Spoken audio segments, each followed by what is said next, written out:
આજે 18 ડિસેમ્બર છે અને તમને ખબર છે કે 18 ડિસેમ્બર કયા દિવસ તરીકે ઉજવવામાં આવે છે? 18 ડિસેમ્બરને ઇન્ટરનેશનલ માઇગ્રન્ટ દિવસ એટલે કે સ્થળાંતરિત જે કરી રહ્યા છે લોકો તેના માટેનો એક દિવસ ઉજવવામાં આવે છે. હવે તમે વિચારતા હશો કે આ દિવસની ઉજવવાની જરૂર શું પડી હશે? તો આ દિવસ એટલા માટે ઉજવવામાં આવે છે કે સર્વે એક એવું કહી રહ્યો છે કે લગભગ 30માંથી એક વ્યક્તિ છે એ માઇગ્રન્ટ થઈ રહ્યો છે, એટલે કે ક્યાંક ને ક્યાંક પોતાના ધંધા, રોજગાર કે આર્થિક કમાણા માટે યા પોતાના જીવન નિર્વાહ માટે પોતાનું જે જન્મસ્થળ હોય કે પોતાની જે કર્મભૂમિ એ છોડી અને બીજે જઈ રહ્યો છે. અને આને જ સુરક્ષા અને પ્રાધાન્ય આપવા માટે આ દિવસ ઉજવવામાં આવે છે. તો ચલો આપણે વિસ્તારથી વાત કરીએ કે આ દિવસ ઉજવવામાં કેમ આવે છે અને ખાસ કરીને 18 તારીખે જ કેમ ઉજવવામાં આવે છે અને આ વર્ષે એટલે કે 2025ના વર્ષમાં આ દિવસની થીમ શું છે. વિસ્તારથી વાત કરીએ આ વિડીયોમાં. નમસ્કાર, આપ જોઈ રહ્યા છો બેનિફિટ ન્યૂઝ અને હું છું મહેશ. 18 ડિસેમ્બરના રોજ સમગ્ર વિશ્વમાં આંતરરાષ્ટ્રીય સ્થળાંતર દિવસ ઉજવવામાં આવે છે. આ દિવસનો મુખ્ય ઉદ્દેશ્ય સ્થળાંતર કરનાર વ્યક્તિઓ પ્રત્યે આદર કેળવવો અને તેમના માનવ અધિકારનું રક્ષણ કરવું તે છે. વર્તમાન આંકડાઓ મુજબ વિશ્વભરમાં આંતરરાષ્ટ્રીય પ્રવાસીઓની સંખ્યા વધીને 28.1 કરોડ થઈ ગઈ છે.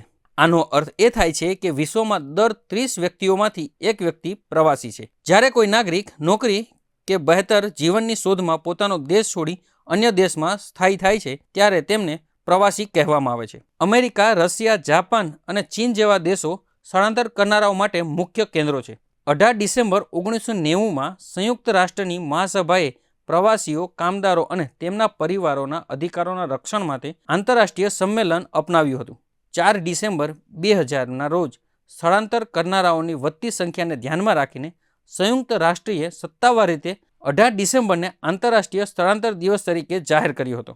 આંતરરાષ્ટ્રીય સ્થળાંતર દિવસ 2025ની થીમ આ વખતે સુરક્ષિત સ્થળાંતર અને સહકાર અને પ્રવાસીઓની ગરિમાનું રક્ષણ રાખવામાં આવી છે.